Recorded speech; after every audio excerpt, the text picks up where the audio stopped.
What's up, guys, and welcome back to Mission Accomplished. My name is Michelle. I'm Garrett, and today we didn't have a topic to talk about, so we will be doing a Q&A.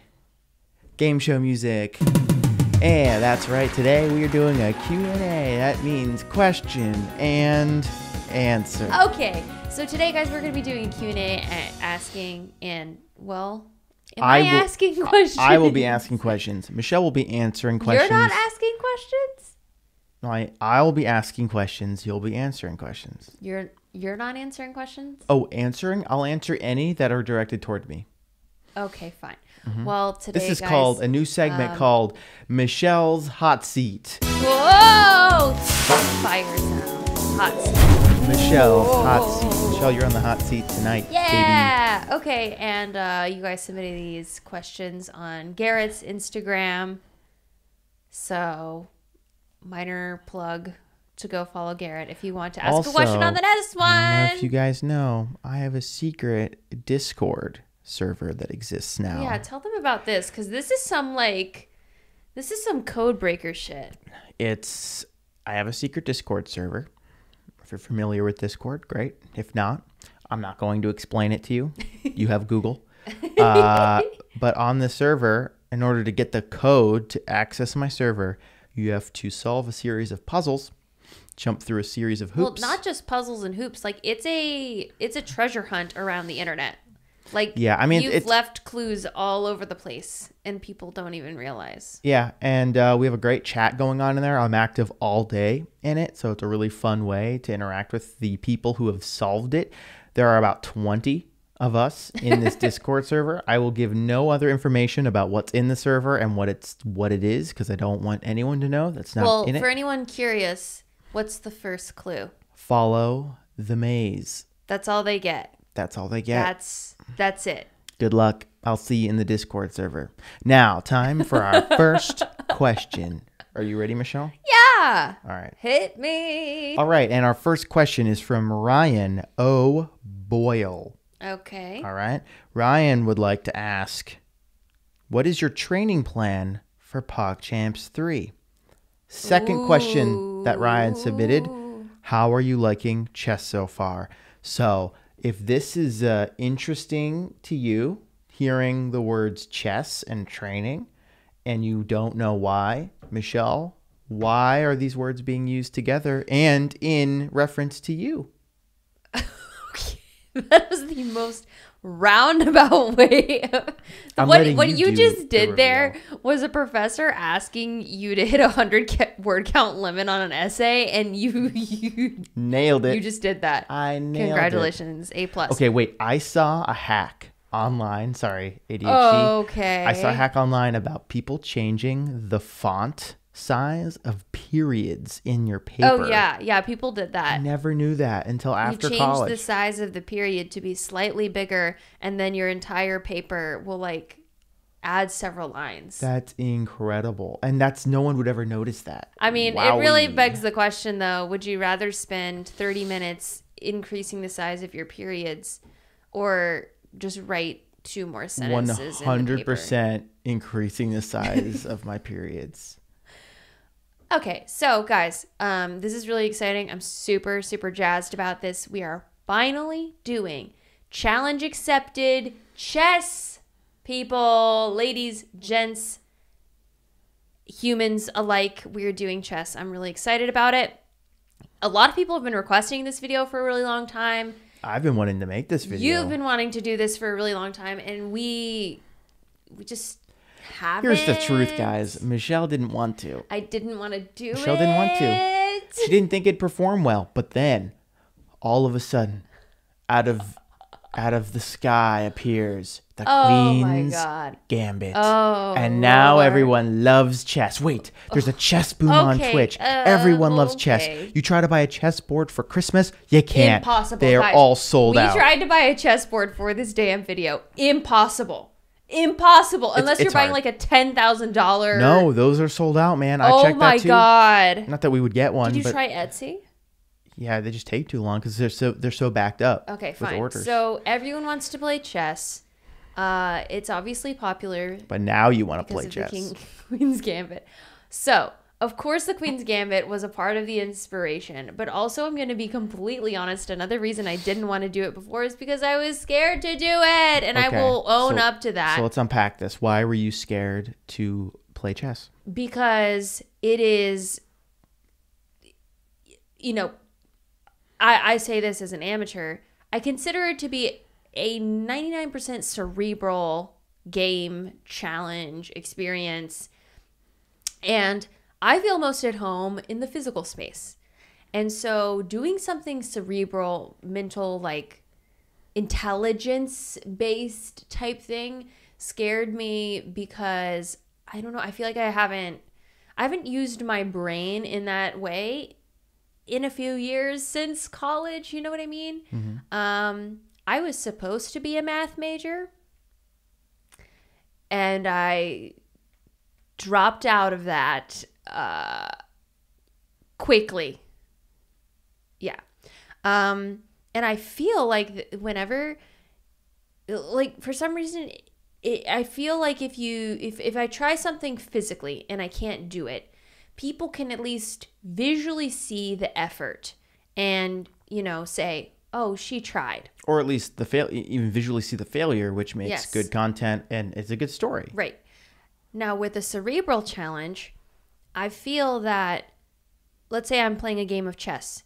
People can't necessarily see or even hear my thoughts on like how or why I'm creating a certain move. So my concern was all they would see is me making the wrong move.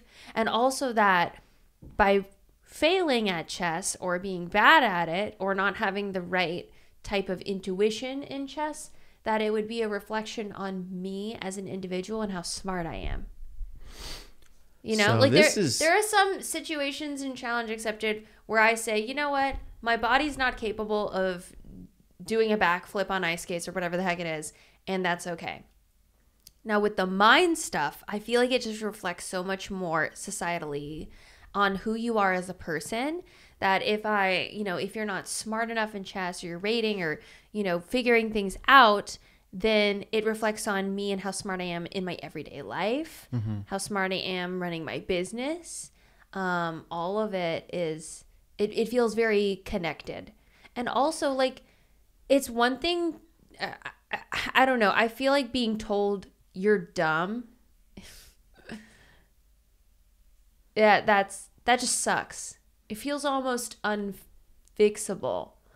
But what I'm learning is, in my first few days of training, is that, I'm just sort of having to dive back into that academic side of myself I haven't had to in a while, like studying checkmate patterns and different I systems. feel like you do that for all challenges in a way, or a lot of them. I feel like there's a study component in terms of practice.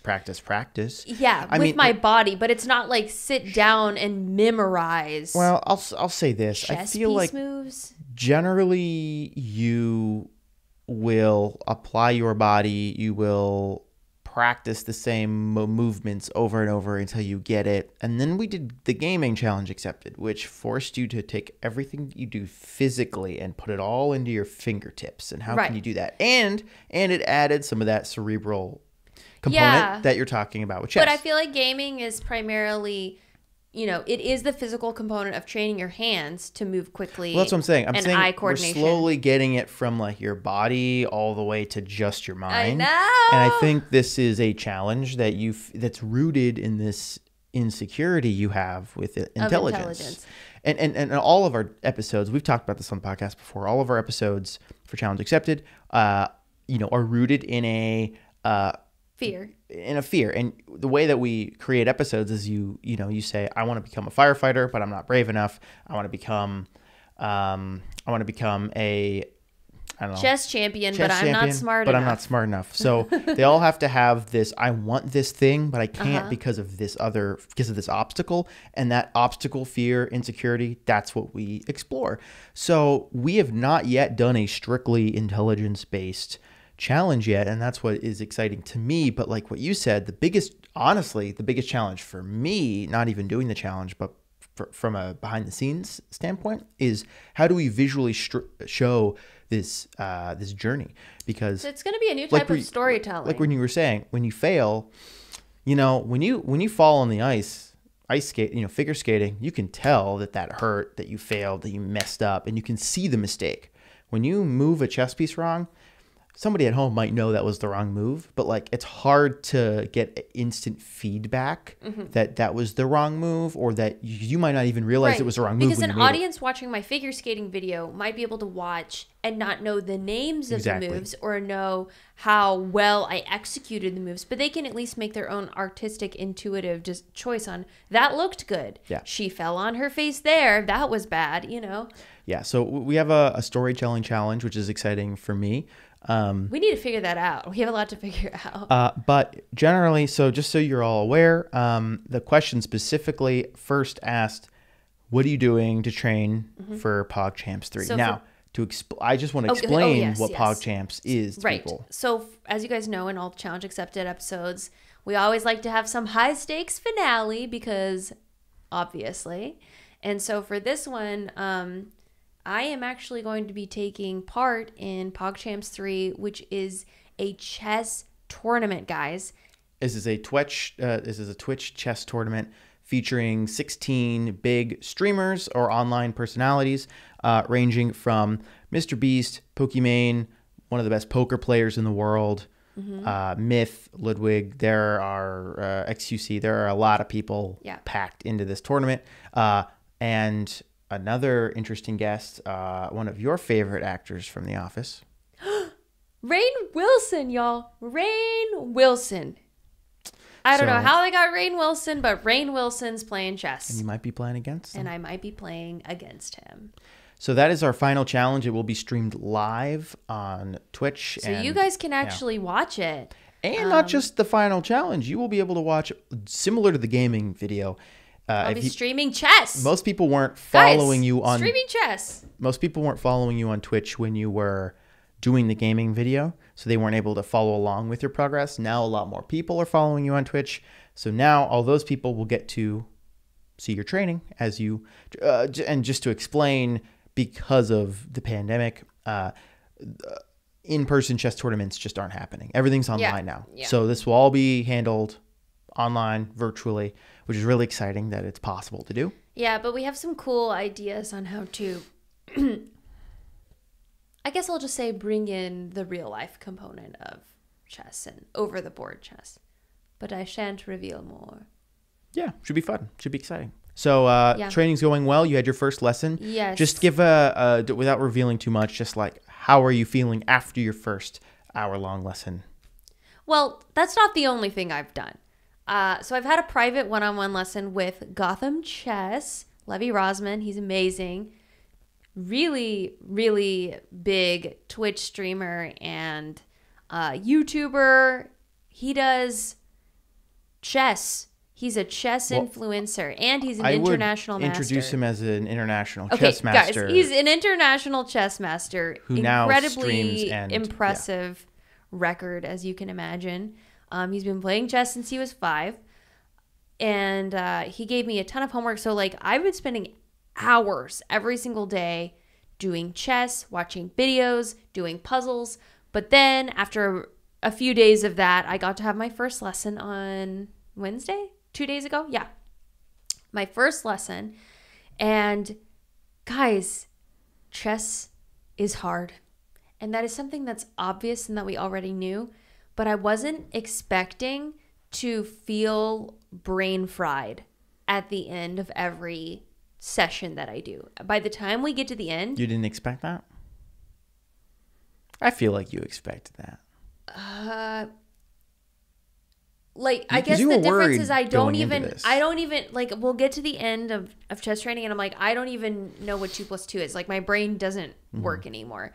And I realize that this is me building mental stamina in the same way I build physical stamina. I like that comparison. Yeah. Last night I did chess until 11:30 p.m. And then this morning I got up at 6. So that's my life, guys. I'm training for chess an equal, if not greater amount than I do for the other challenges. But the reason that I really want, and sorry, to answer the question, what is my training like? Levy recommended 4 to 6 hours per day, pretty much. And then I'm going to have like anywhere from 3 to 5 private lessons per week with him, as well as some of the other chess.com coaches that I'm really, really excited to meet. And just so grateful that chess.com, this sounds sponsored, but I promise it's not. I just think it's really cool that they're putting on this event to invite people into a community that I would think has a high barrier to entry because of, even when you watch Queen's Gambit, it seems very elite. It seems very like smart people only allowed situation. So I love that they are like actively bringing in other people and helping teach other people. Something wasn't expecting to learn, and I'm excited to continue to learn, is independent thinking. And I'm again used to that in a physical sense from my challenges. Like when I get to the final challenge, it's just me by myself, and I have to execute and make decisions in my own body. But making entirely cerebral decisions completely by myself, and having that trust and also decisiveness is something I don't think I'm the best at and can definitely improve upon, is having that confidence to make choices by myself. Because even right now, I think about our day to day. I feel like whenever I have to make a big decision, and this chess probably won't change this, I always ask you first, but I feel like I ask you about a lot of little things too that I could make my own independent decisions on. And maybe I'm just like a little too comfortable in that, you know what I mean? Mm-hmm. So I want to just become really good at making decisions and standing by them and dealing with high intensity cerebral situations. That sounds great. I'm excited for your journey. We have a couple lessons planned coming up. So if you want to watch Michelle's training, follow Michelle on Twitch. Great. So that's chess. As the podcast continues to come out week to week, you will be able to see the updates and how it's going. Wow. Wait, hold on. Before we continue, did you hear that? I heard that it's an ad break alert. Garrett, do you really know what's in your multivitamin? Dude, I didn't even have a multivitamin. Lots of multivitamins have sugars, GMOs, synthetic fillers, and artificial colorants. But today, we're here to tell you about the wonders of Ritual, because Ritual is not your typical multivitamin. Ritual is clean, vegan friendly, and is made with key ingredients, informs your body can actually use no shady extras, girlfriend. So guys, I've been taking Ritual multivitamins for about 2 months now, and let me tell you some of the reasons I love it. So it's made with a lot of key ingredients, including vitamin D3 to help fill gaps in the diet. After I had osteopenia a couple years ago, I was told I need to have more vitamin D and calcium in my diet. So this is super helpful for that. It's also fresh tasting, guys. It has like this minty flavor. It doesn't taste like fish oil or anything, like if you've experienced that with other multivitamins before. I used to have fish oil pills. Oh my God. And they were the ones that like, did your mom give it to you and say like, no. you'll get smarter eating this? No, this was me when I tried to like work out and stuff in high school. And I was like, I should take vitamins. There were these huge fish oil pills. They were disgusting. Well, that is not what Ritual is. Thank God. They have a fresh tasting delayed release capsule that's designed to release later in the less sensitive areas of the stomach. So you can take them with or without food, which I think is also a game changer, because another issue I've had in the past is taking my multivitamins and then I don't eat breakfast immediately and then I don't feel super good after. No problem with that with Ritual. Ritual is also made with traceable, so you always know where your nutrients come from, thanks to Ritual's one-of-a-kind visible supply chain. You gotta love transparency. So Ritual is now available for women, men, and teens. Multivitamins are scientifically developed to help support different life stages. Your multivitamins are delivered to your door every single month with free shipping, always. You can start, snooze, or cancel your subscription anytime. And if you don't love it within the first month, you get a refund on the first order. So guys, we have a really special deal for you today. If you want to try Ritual, we are getting you guys a 10% discount off your first 3 months. All you got to do is go to ritual.com/mission to start your ritual today. That is ritual.com/mission. Sick. Yep. Question number 2. Iris Sullivan asks, Our dear sweet Iris, Celebrity Iris, how are you doing? how am I doing? How are you? How are you doing? We're a week into the new year, 2 weeks into the new year. How are you doing? It's a very layered response to that question. How are you doing right now? Right now, I'm full. I just had lunch. yes, I'm actually doing pretty good. And I think a lot of it has to do with the fact that I deleted Twitter off my phone about 6 weeks ago now. I did not realize how much Twitter brought down my mental health on a daily basis. I don't know what and I've heard this from other people, but I didn't get it because I was always like, every social media app does X, Y, and Z and has toxicity. Why is it Twitter? And I realized that I go to Twitter for the news instead of having like a news app. And so when I consume the news via Twitter, it's not only me consuming the news, but everyone's reaction and frustration over the news. Yeah, you're getting a news story, but it's through the filter of all of the opinions of other people. And the news already has bias. So imagine bias from a news reporter and then bias from the people you happen to follow.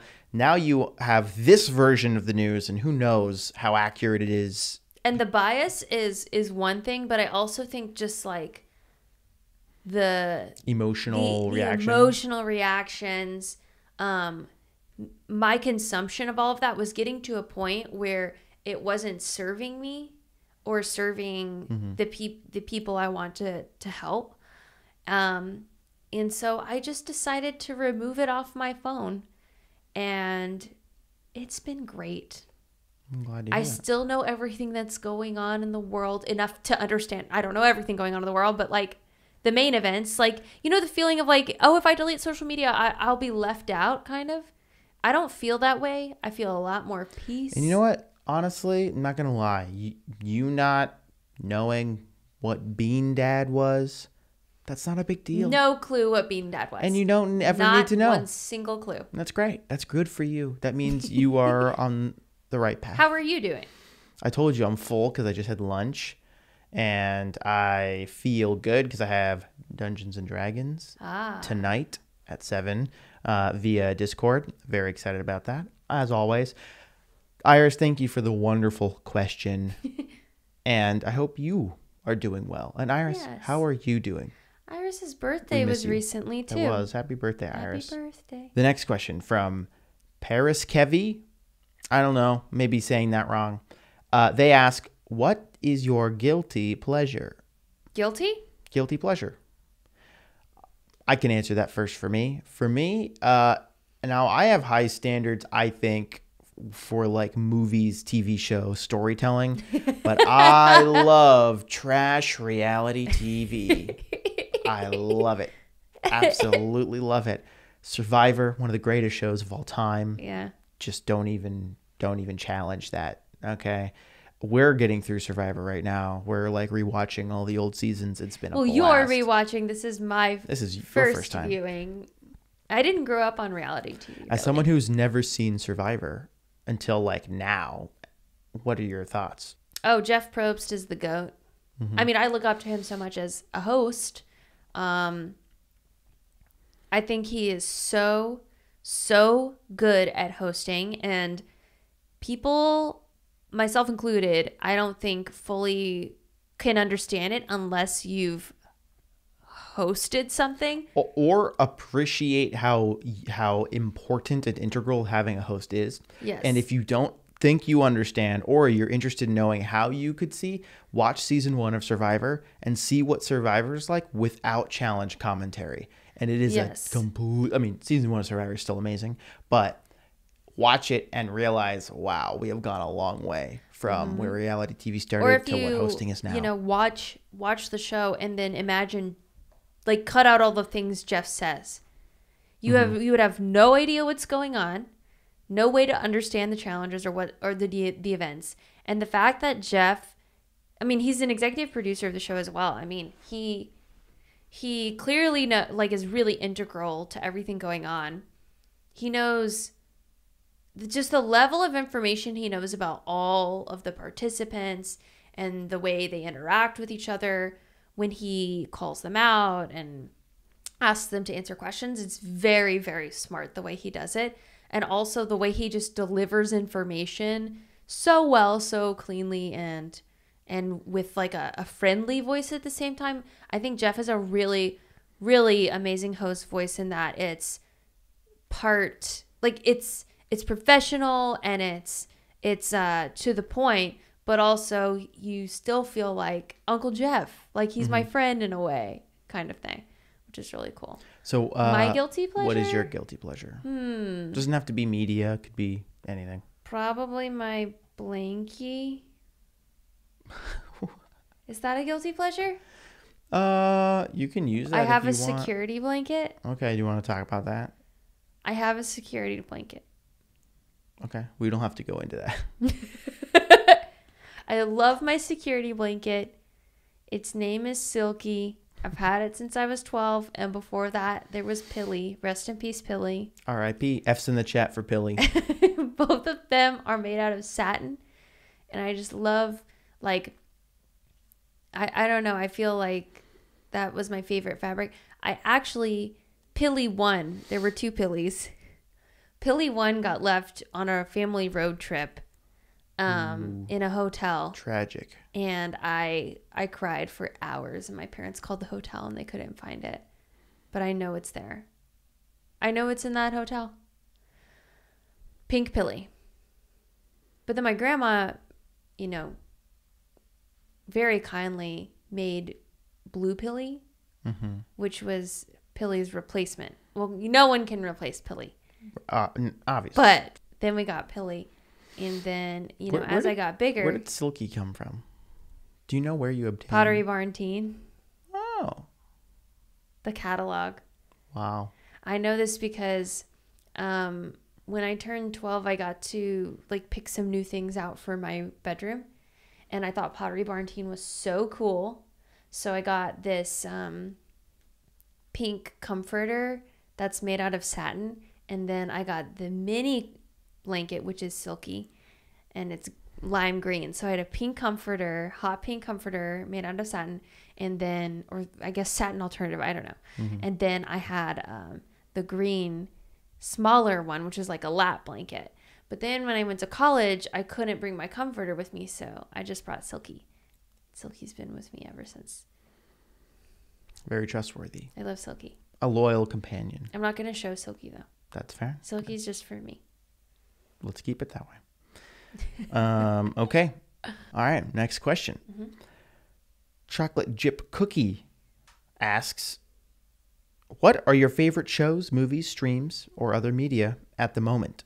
So we just talked about Survivor. So Survivor's off the table. Okay. What's your favorite content that you're now consuming in quarantine? Well, all the chess streams.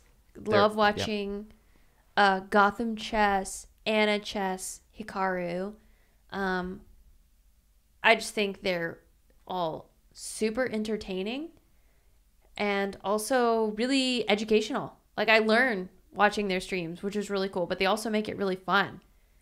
Chess is fun with them, so I think that's cool. And what other, let's say if we're turning on the TV, we're going to sit and watch something. Well, lately we have been watching a lot of David Fincher films. That has been really cool. So I haven't seen a lot of the David Fincher films because all of his films are famous, but a lot of the ones from like the 90s and early 2000s, I was probably too young to see when they came out. So we watched Seven. I saw Seven for the first time. Perfect film. Find one flaw, and you're probably wrong. I don't think there's a flaw. Would you agree with that? It's a flawless film. It is a Yes, it is a fantastic movie. Last night we watched Panic Room. Woo, that one was crazy. I didn't even realize Kristen Stewart was going to be in it. She was a youngin'. She's like 13 in it Yeah. or something like that. It's really good. So I've just been enjoying like really, really good movies. A-game movies. Yeah, we've been watching a lot of What other classic. really good movies have we We seen? just saw Tenet, which Tenet. Tenet is very Holy cow. polarizing. A lot of people hate Tenet. I'm gonna be honest. Going into Tenet, I thought we were biased. That's why we waited so long to see it. I thought I was was like, gonna hate is Tenet. this gonna be worth it? Like it's almost 3 hours, 2.5 hours. I don't know. Just why would that make it bad? Well, if it's a film that people, so we're seeing, are less thrilled about than they were, say, Inception, is it worth it to sit there for 2.5 hours? I see. And also, like, the bias of the underwhelm, I feel, was preventing us from going out of our way to see it. Yeah, knowing what I heard about it, the specific critique that I heard about it made me think I was going to hate it. Yeah. And then I watched the movie, and I'm going to say, sure, all that critique is valid, and I agree with it, but I still was so entertained. Really good. I really enjoyed watching that movie. The action sequences. It's amazing. And I'm not talking like the action sequences were cool because of the special effects and the whatever. Like, conceptually. They were creative. It pushed the envelope. I have never seen action sequences like that, and I can't tell you why because it will ruin the film if you haven't seen it. But I think conceptually, mind-blowing. I really want to see WandaVision. It comes out today. Literally, it's out now. We have not seen it yet. We're gonna watch it tomorrow. I really want to see WandaVision. Hope it's good because I am obsessed with it creatively. I think it's so freaking cool. So that's something that I'm excited about watching. All right, next question is from Kimberly Tran. They ask, where are you planning to get married? Wedding venue, theme, dress? So this also goes with all the other questions saying how is wedding planning in quarantine and COVID going? We're not going to tell you where we're getting married because I'm sorry, we just don't want you there. We just don't want you to show up because don't do that. The real reason is that it's expensive to have. I think every person who attends a wedding, it's like anywhere from $100 to $300 per person. And it's not an open invitation. Okay.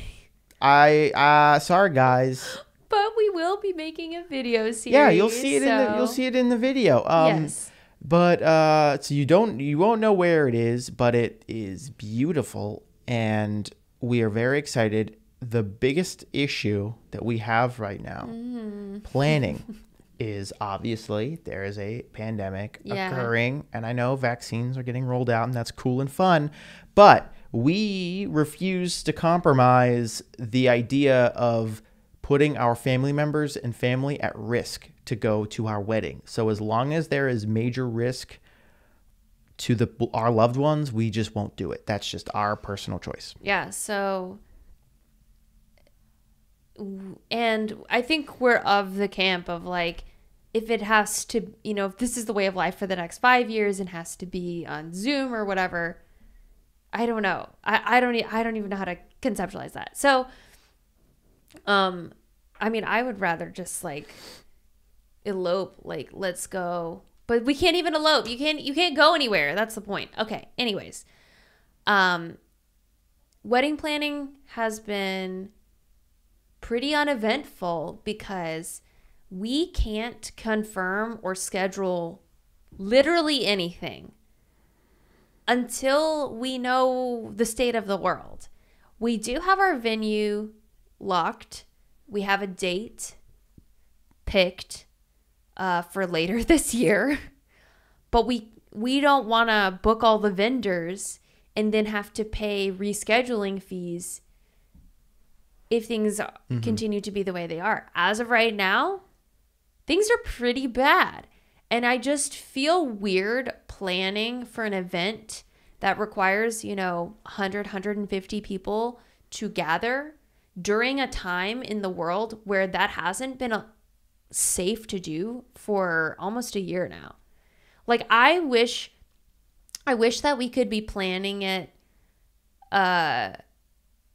sort of like after things have opened up. Like, I mean, for real, not open up Florida style, like actually open up because they're safe. Like, I would feel better like if Disneyland was open, if other places were open, if this was like, if safety and group gatherings have been achieved in an actually safe way, then I feel like it's safe to begin planning.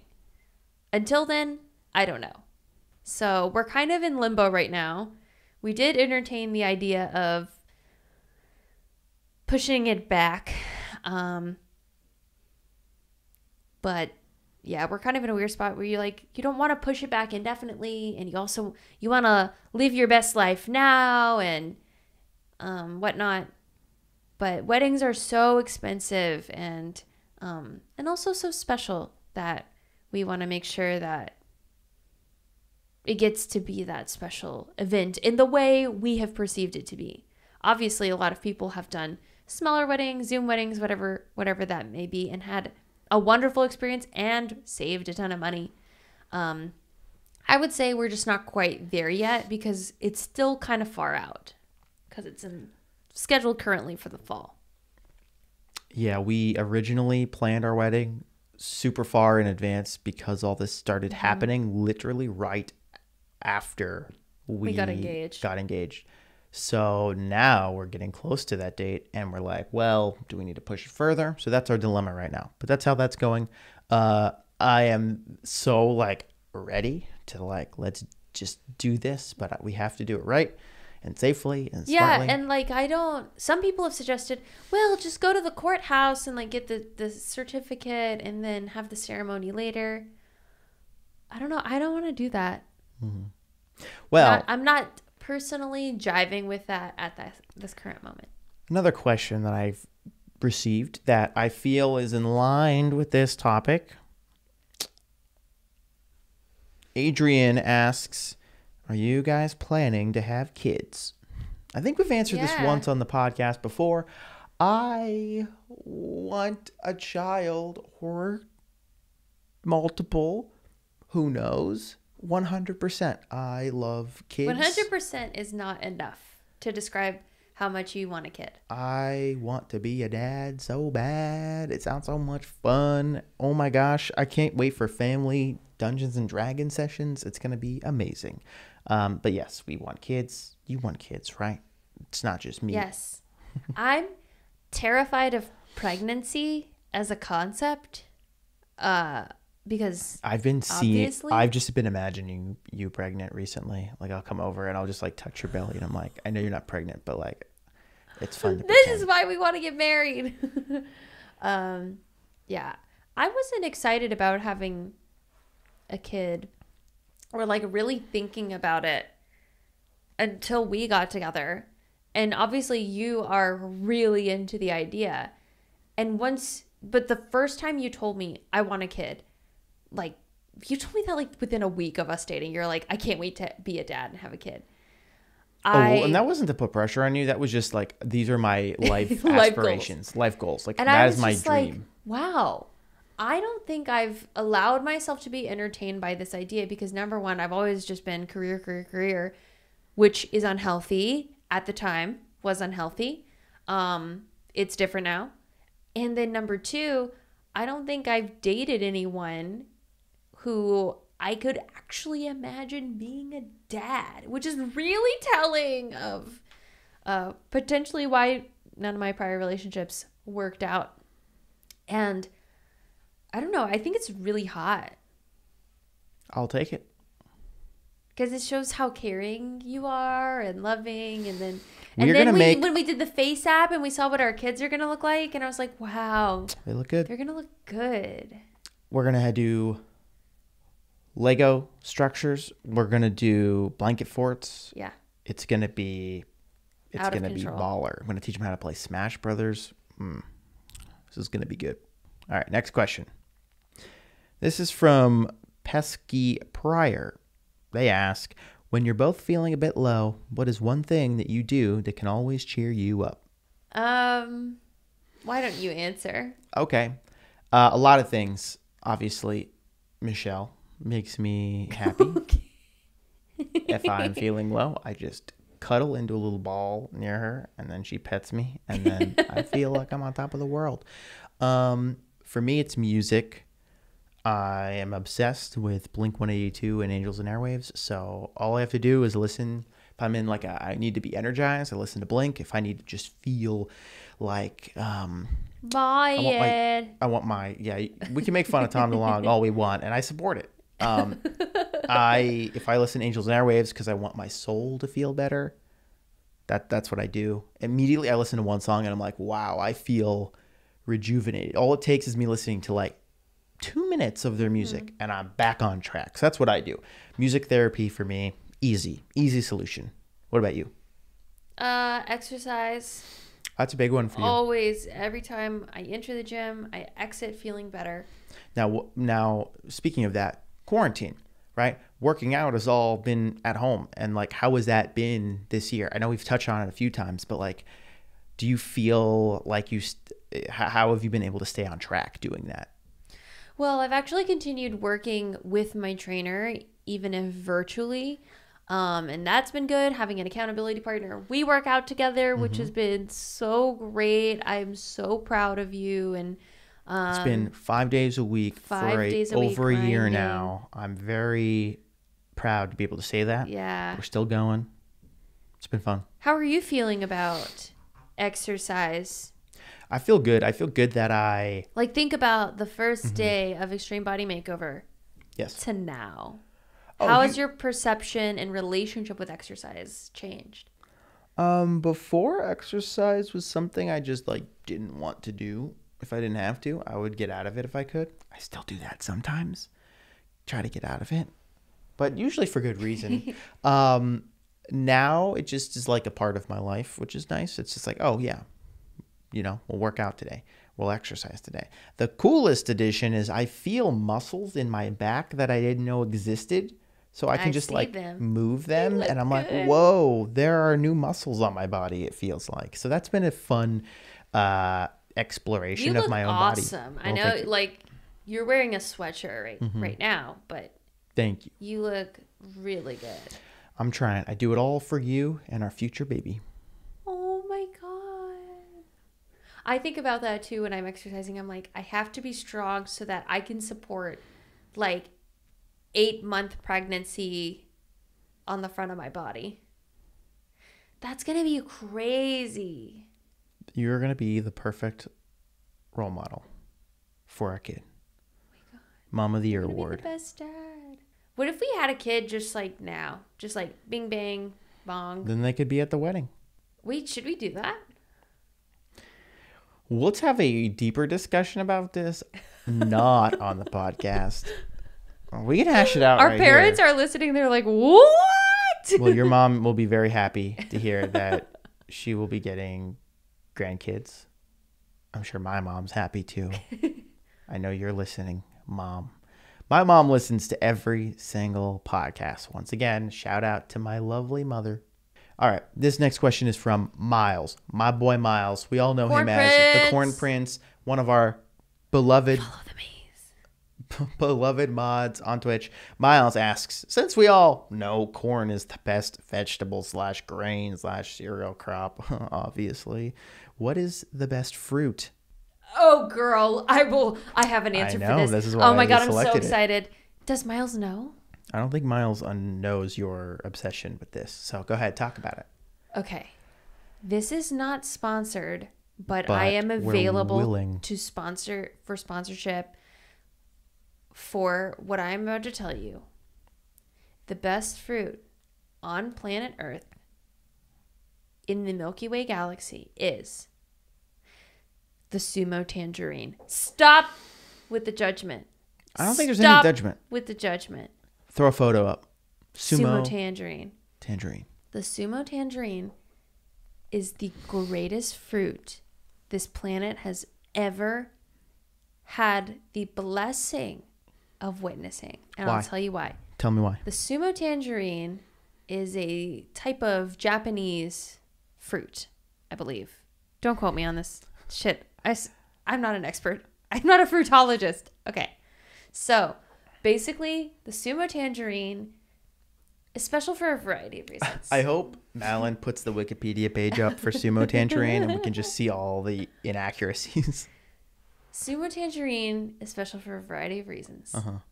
Number one, it's limited time offer. The Sumo Tangerine is only in season 6 to 8 weeks of the year. That sucks. From January to March. It is a sacred time of year. Why is that better? And I Isn't that literally... worse? You can only get it. It makes it more special. Fair. I respect it. And it's not like mass produced like a banana, you know? They don't just like put, they put bananas in Hawaii so that they're always growing and in season. So you just think the Sumo Tangerine hasn't been tainted with capitalism yet. That's not true. Anything that fine. you find in a Whole Foods or Ralph's or wherever the heck you go to get food, don't kid yourself. Okay, fine. It's only in season 6 to 8 weeks out of the year. Cool. So why do you like it other than that it's limited? I'm telling you. Okay, so the Sumo Tangerine, it's basically imagine. Ooh, tell me. Wait. Oh my God, Tell I'm me getting to your it. experience. What's the experience like? All right, so you get it from the store and it's in your hands. It's in your hands and you're like, I am in a place that's one step closer to heaven. So Sumo Tangerine, it's about the size, it's a little bit smaller than a grapefruit, but it's of the orange family. And the special thing about a Sumo Tangerine is the ease of consumption as well as the texture and flavor and taste. First of all, stop yawning loudly. Stop yawning! I'm sorry. I'm talking about Sumo Tangerine. I like Sumo Tangerines so too. you can peel it like a cutie orange. So you guys know those little tiny oranges that you can peel with your hands. They're super easy to eat. Every soccer mom has them. And not a lot of stick, which is good. Yes. Like not a lot of like mess, like juice. You can peel it like a cutie orange, but it has a thicker skin. So the peeling experience is really nice. You can actually peel it in a way that the entire peel comes off in one single piece. That's amazing. Satisfying. No more using a knife to slice your orange or having to use. Have you seen an orange peeler? That like special tool that you use on a regular orange? I don't. Blasphemy. Waste of money. Get Nope. a Sumo Tangerine. Then when you reach the heart of the tangerine, the pulp, the flesh, stop it. The pieces tear away in a way that is so satisfying. The user experience is phenomenal. So what does it taste like? It tastes so good. It is the perfect balance. It doesn't tell me anything. It's the perfect balance of sweet and tart. There we go. Perfect balance. I agree. I would agree with that. And the texture. It's so in a regular orange, it's very like juicy and messy. The texture of this is like tight pieces of pulp and they burst in your mouth. Oh my God, it's so good. It's my favorite orange, and the only downside is it's very expensive. Only available 6 to 8 weeks out of the year. Worth it. Go to your local Whole Foods, purchase it. You will not be disappointed. If you guys go and buy a Sumo Tangerine, please tag me on Instagram and post it on your story. I'm so excited to hear your review of the Sumo Tangerine. If you are from Sumo Tangerine and want to sponsor me or this podcast, wait, is Sumo a specific email brand is open. or is it the type of tangerine? I think it's a brand and the type. It's both. So be sure to tag me on Instagram if you guys go out and try a Sumo Tangerine. I cannot wait to hear how much you love it. I'm sure you will. And that's all we've got for you guys this week. Thank you guys so much for listening. We appreciate your love. If you're new here, be sure to subscribe on Spotify, Apple Podcasts, or YouTube, wherever you are enjoying this content. Do you like the Q&A format? If you do, cool. We'll Tell do it us again. below. But tell us, because I won't do it again if you don't want to hear it. I don't know. Also, thanks for submitting questions to everyone who submitted. I had a lot of great questions, a lot of bad questions per usual, but you know how it is. You guys are doing that intentionally. I know who you are. It's the same few people. And if you made it to the end of this podcast, congratulations. Mission accomplished. We'll see you next week. Bye. See ya.